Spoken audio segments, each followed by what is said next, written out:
मुख्तार अंसारी की हर कोशिश, हर पैंतरा बेकार हो गया है। अदालत ने माफिया मुख्तार अंसारी का गुरूर, उसकी दहशत का जाल तार तार कर दिया है। डॉन के गुनाहों का हिसाब शुरू हो गया है। जिस कानून को मुख्तार खिलौना समझता था, उसी मुख्तार को कानून ने अच्छे से समझा दिया है।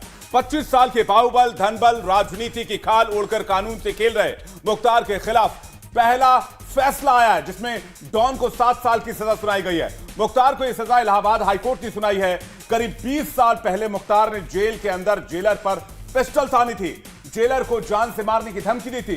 मुख्तार को लग रहा था कि वो कुछ भी करेगा और उसे कोई सजा नहीं होगी, उसका कोई बाल बांका नहीं कर पाएगा, लेकिन वक्त का पहिया घुमा। हाईकोर्ट ने पिस्टल कांड में मुख्तार को दोषी पाया है। 7 साल की कैद की सजा सुनाई है। कोर्ट ने मुख्तार पर 25,000 का जुर्माना भी लगाया है। तो डॉन के गुनाहों का हिसाब शुरू हो गया है। 2 तस्वीरें आपको दिखा रहे हैं। एक तरफ जहां डॉन के गुनाहों का हिसाब, जो तस्वीरें आप देखिए, पिस्टल कांड में 7 साल की सजा सुनाई गई है। जो मुख्तार अपने आप को सबसे बड़ा बाहुबली समझता था, सबसे बड़ा डॉन समझता था, जो मुख्तार समझता था कि उसके गुनाहों का हिसाब कोई नहीं कर सकता, उसी डॉन के गुनाहों का हिसाब शुरू हो गया है। एक तस्वीर में आप मुख्तार अंसारी की हनक देखिए और दूसरी तस्वीर में वो मुख्तार अंसारी जिसके गुनाहों का हिसाब शुरू हुआ और उसके हाव भाव में आए बदलाव को आप देख सकते हैं। और यह पूरा मामला 12 अप्रैल साल 2003 का है। सुबह 10:30 बजे मुख्तार ने यह कांड किया था। बाहुबली और सत्ता के नशे में चूर मुख्तार के लखनऊ जिला जेल के जेलर एसके अवस्थी को अपशब्द कहे, उन पर पिस्तौल तानी और जान से मारने की धमकी दी थी। और इसी केस में मुख्तार के खिलाफ फैसला आया और उसे 7 साल की यह सजा सुनाई गई। और देखिए उस दिन की पूरी क्या कुछ कहानी रही, आइए आपको बताते हैं। पिस्तौल कांड की पूरी इनसाइड स्टोरी आपको सुनाते हैं। दरअसल एक मामले में लखनऊ की जिला में मुख्तार अंसारी बंद था, जिला जेल में बंद था। सुबह 10:30 बजे का वक्त था। जेलर एसके अवस्थी अपने ऑफिस में बैठे हुए थे।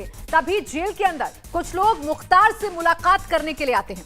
मुख्तार जेलर के ऑफिस में जाता है, उन्हें इस बारे में बताता है। जेलर अवस्थी नियम के मुताबिक सभी की तलाशी का आदेश देते हैं। बस इतनी सी बात पर मुख्तार का गुस्सा 7वें आसमान पर पहुंच जाता है और वो जेलर के साथ गाली गलौज शुरू कर देता है और कहता है कि उससे जो भी मुलाकात करने आता है जेलर उसमें अड़चन पैदा करते हैं। लेकिन जेलर कहते हैं कि साफ ये कह देते हैं कि बिना तलाशी कोई भी अंदर नहीं जाएगा।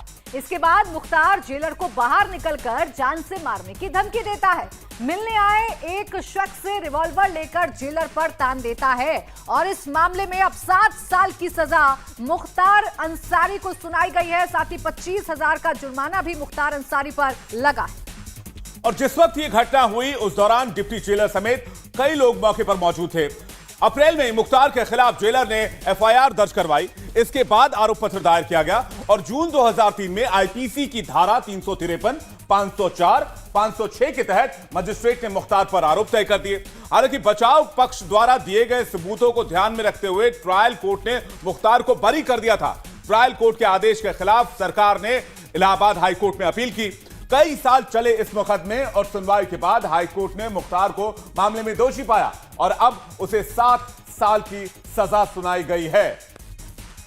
अब मुख्तार के हर जुर्म का हिसाब होगा। 19 साल पुराने मुकदमे में सजा दिलाने के बाद बाकी बचे मुकदमों में भी पैरवी तेज हो गई है। मुख्तार पर बीजेपी विधायक कृष्णानंद राय की हत्या के अलावा दंगा भड़काना, हत्या, डकैती, रंगदारी, अपहरण जैसी कई संगीन मामले दर्ज हैं।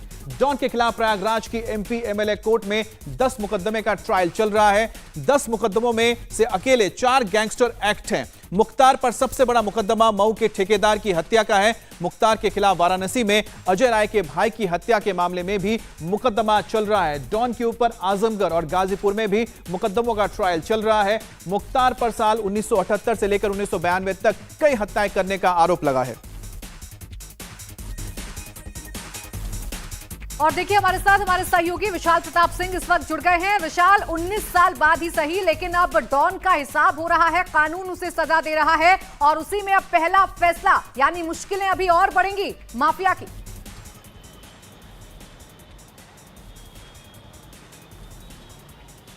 देखिए, बिल्कुल इनकार नहीं किया जा सकता है कि माफिया मुख्तार अंसारी की जो मुश्किलें हैं वो निश्चित तौर पर बहुत ज़्यादा बढ़ने वाली है।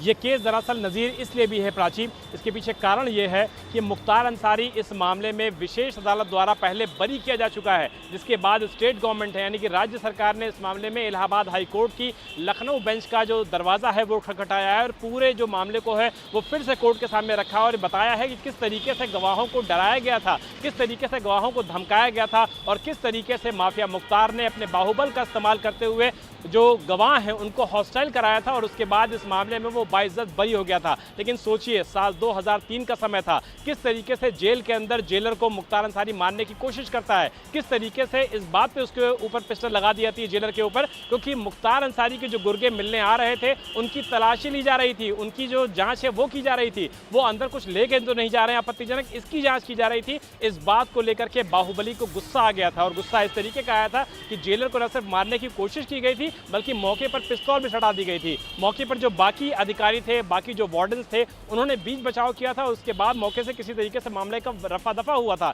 लेकिन जब विशेष अदालत से मुख्तार बरी हुआ था तो निश्चित तौर पर न सिर्फ पीड़ित जेलर बल्कि और लोगों ने भी बहुत निराशा हाथ लगी थी। लेकिन जब से योगी सरकार सत्ता में आई है तब से ऐसे ही सारे मामलों में राज्य सरकार अपने स्तर से पैरवी करा रही है, मामलों को रीओपन करा रही है। और देखिए, जो सच सामने आया है वो ये है कि माफिया मुख्तार इस मामले में दोषी करार दिया गया है और उसे 7 साल जुर्माने की सजा दी गई है। यानी कि माफिया मुख्तार अंसारी के वकील है या उनका जो पक्ष है, उस इस फैसले के बाद उनका क्या रिएक्शन है, क्या सोच रहे हैं आगे, वो क्या करेंगे?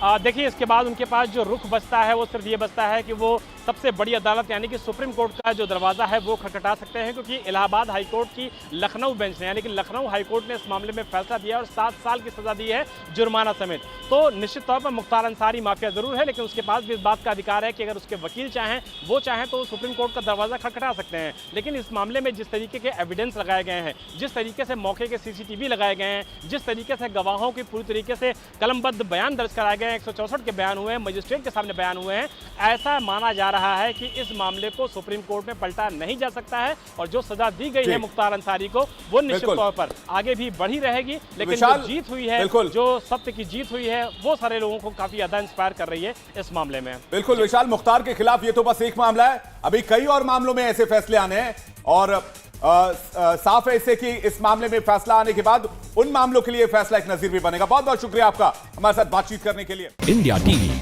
हर वक्त हर जगह डाउनलोड करने के लिए सर्च करें India TV news Google play store या ऐप स्टोर पर।